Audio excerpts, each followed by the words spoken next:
The ink was still damp.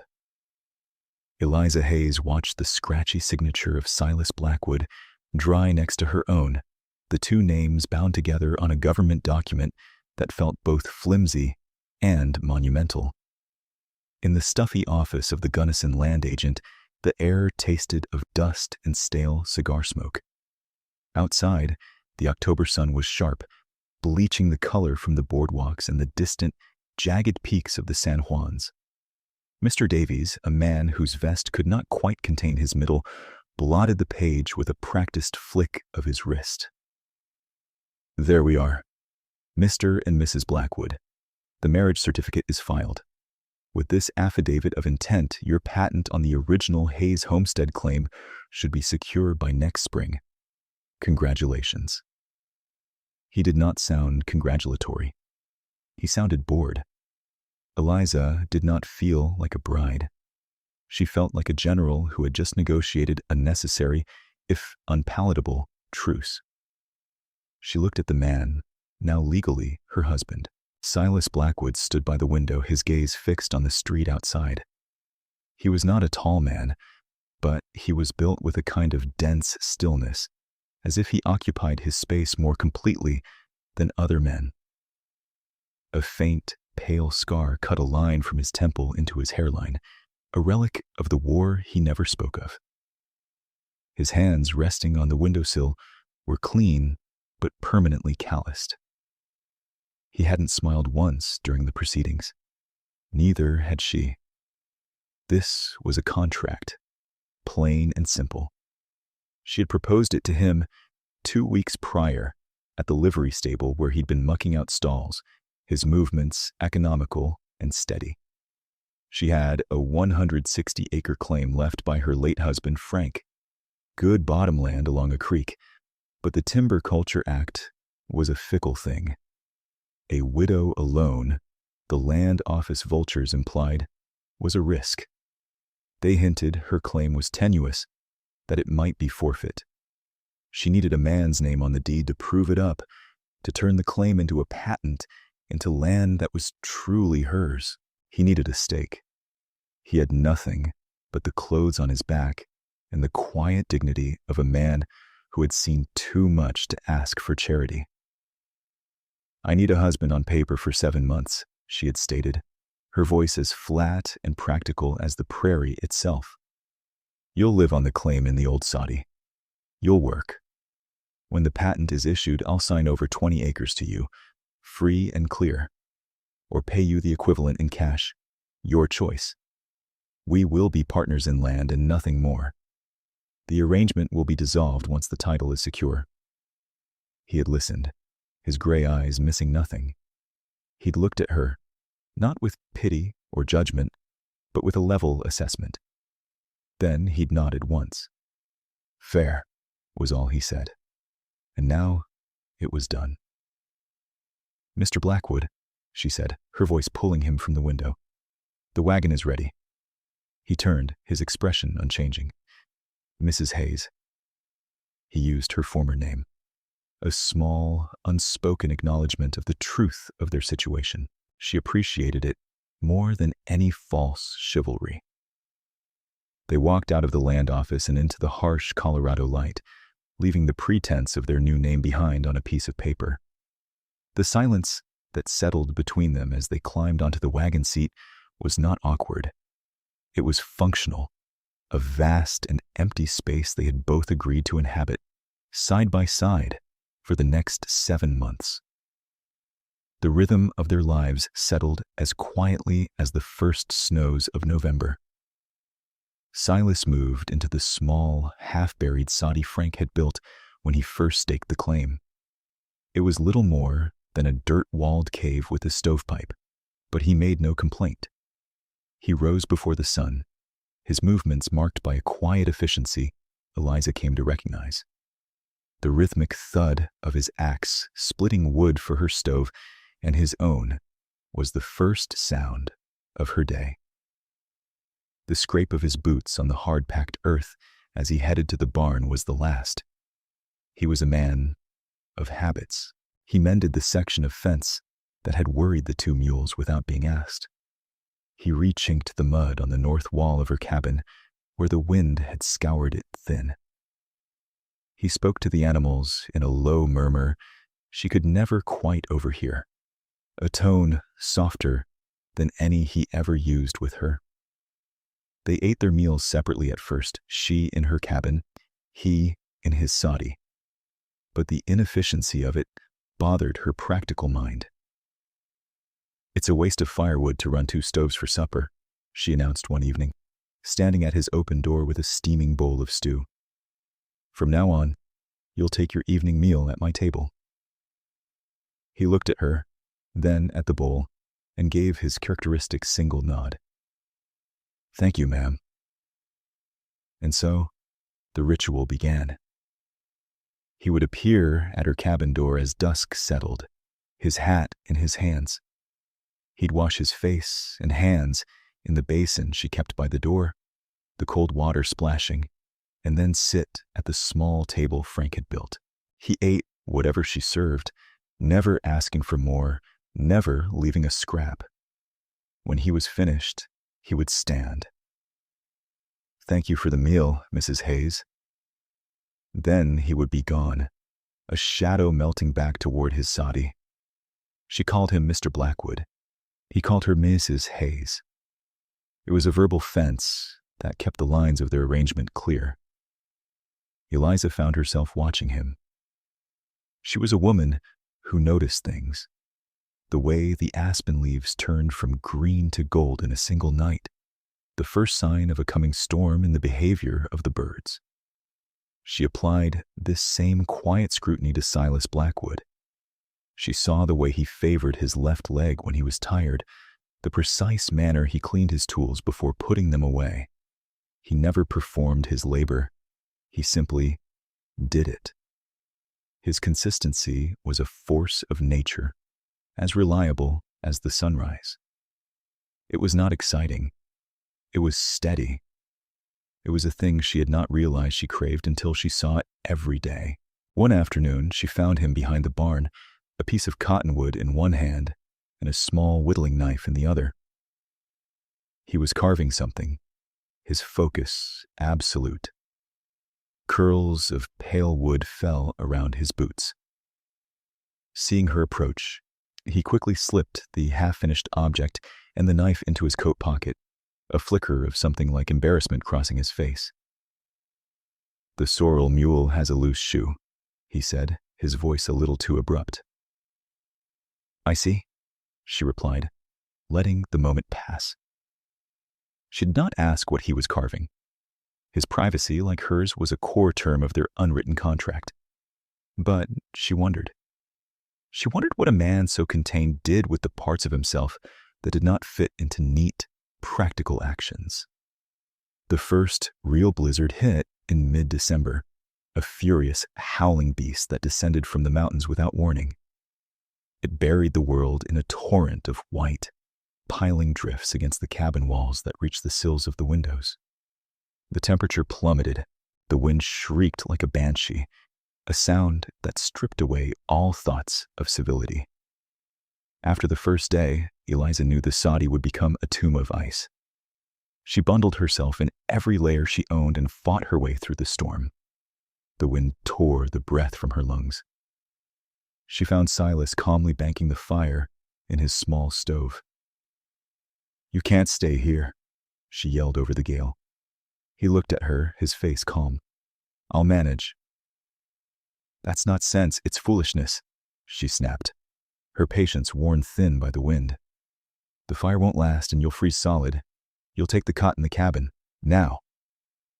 For the first time, he hesitated. It was a breach of their careful distance. But he saw the resolve in her eyes, the simple, undeniable logic of survival.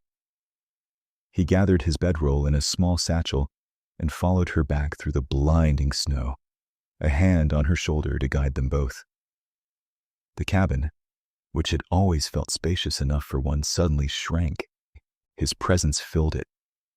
The scent of him, wood smoke, cold air, and clean wool, was a constant, low hum in the background of her awareness. He slept on the cot near the hearth, his breathing a quiet, rhythmic counterpoint to the howling wind.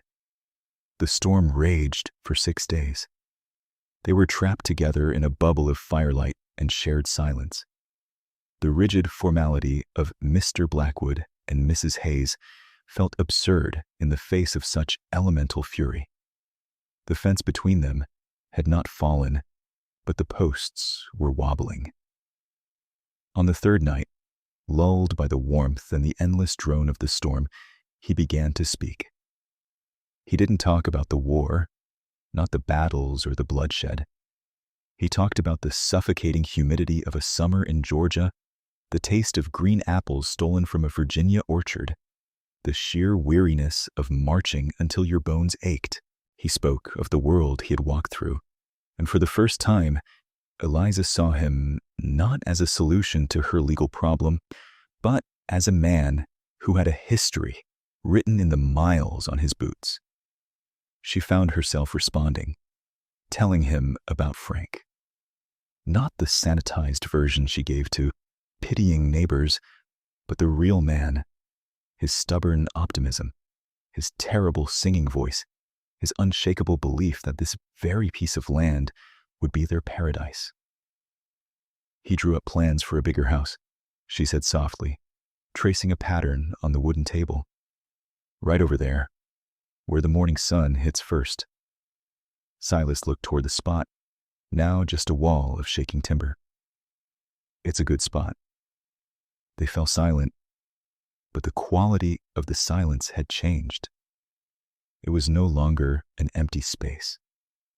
It was filled with the ghosts of their pasts, companionable and quiet in the warm cabin. On the morning of the 7th day, they woke to a profound, almost holy silence. The wind had died. The world outside was a pristine, unbroken expanse of white, the sunlight on it so bright it hurt the eyes. The storm was over. As Silas pulled on his boots, he paused and looked around the small cabin, at her rocker by the fire, at the shelf of preserves she'd put up. A look crossed his face that she couldn't decipher, something complex and shadowed. He cleared his throat. "I'll move my things back to the soddy," he said. The words landed in the quiet room like stones. The thought of the cabin returning to its former emptiness, of his steady presence being just a few yards away instead of a few feet, sent a surprising and unwelcome pang through her chest. It was an emotion she had no name for, one that did not fit within the neat lines of their arrangement. It was in that moment, watching him prepare to retreat to his designated space, that the thought arrived, fully formed and terrifyingly clear. I don't want him to go. The realization was a tremor deep inside her. This man was no longer just a name on a paper. He was the axe thudding in the morning chill. He was the quiet presence across the table. He was the steady breathing in the dark of a storm. Their practical arrangement had, without her permission, grown roots. It had become something else. And she, a woman who had built her life on pragmatism and self-reliance, was utterly terrified. The weeks after the blizzard passed in a state of suspended tension. The thaw came slowly, first in the lengthening days, then in the steady drip of water from the eaves. Silas moved back to the soddy, and the cabin felt cavernous and cold without him. The ritual of their shared evening meal continued, but the silence was heavier now, freighted with all the things they had shared and all the things they continued to leave unsaid. He finished the carving she had seen him start. One evening, he left it on the table for her after supper. It was a small, exquisitely detailed meadowlark, its head cocked as if listening for a song. The grain of the cottonwood flowed through its tiny body like feathers. It was a thing of simple, unexpected beauty. She put it on the mantelpiece, and its silent presence seemed to ask a question. she was not ready to answer. Spring arrived in a rush of muddy ground and the smell of wet earth. The creek swelled with meltwater. The days grew warm enough to work outside without a heavy coat. The patent, they knew, would be arriving any day. The end of their contract was looming. One afternoon, they were working together to clear a fallen aspen from the path to the creek. The work was hard, a partnership of saw and muscle. They stopped to catch their breath, leaning against the felled log. Silas stared out at the mountains, their peaks still capped in white against a fiercely blue sky. "The agent said the patent should come through by June," he said, his voice even. He wasn't looking at her.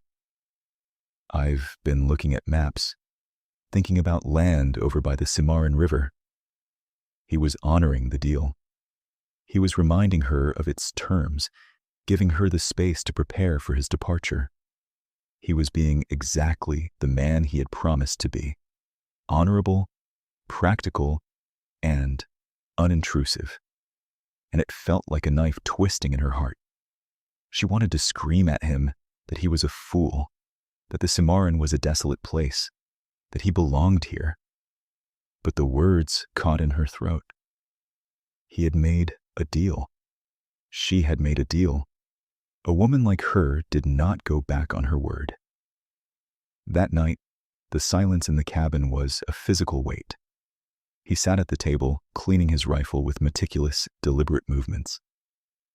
She sat in her rocker by the cooling hearth, mending a tear in his canvas coat. The needle moved in and out, a tiny, repetitive act of care that felt both intimate and agonizing. The domestic scene was a lie, a temporary play they were acting out until the final curtain fell. She could not bear it. She set the coat aside. Her hands, usually so steady, trembled slightly in her lap. She pressed them together until they were still. "Mr. Blackwood," she began. Her voice was thin, but it cut through the silence. He stopped his work, a piece of oiled cloth held motionless in his hand. He looked up, his gray eyes watchful. "Ma'am." "Silas." The name felt foreign on her tongue, a word from a language she was only just learning. He did not reply. He simply waited, giving her the floor, as he always did. "My name," she said, her voice gaining a fraction of its usual strength, "is Eliza." A long moment passed. He gave a slow, deliberate nod. She took a breath, marshaling the courage that had seen her through widowhood and hardship. "The arrangement we made, it was for the land." "Yes," he said. His voice was low, non-committal. "The land feels secure now," she continued, looking not at him, but at the little wooden bird on the mantel. "The patent will come. The law will be satisfied. But the house, this house does not feel secure. Not anymore. Not without you in it." It was the truest and most reckless thing she had ever said. She had laid her well-guarded heart bare on the rough-hewn table between them. She had broken the contract. She braced herself for his quiet withdrawal, for the polite refusal of a man who had only ever agreed to a business transaction. Silas looked at her. For the first time, his face was not a mask of quiet neutrality. She saw a flicker of profound surprise, followed by an emotion so deep and unguarded it made her breath catch. He slowly, carefully set down the rifle parts and the oily rag. He did not rise. He did not cross the room to her. He made no grand gesture. He respected the space between them, the independence she held so dear. He just met her gaze and said her name. "Eliza." He said it not as a stranger, not as a business partner, but like a man who had found his bearings after a long journey, like a piece of ground he had finally found purchase on. After a moment that stretched into a small eternity, he spoke again, his voice rough with an emotion he could no longer hide. I have no interest, he said. In the Cimarron,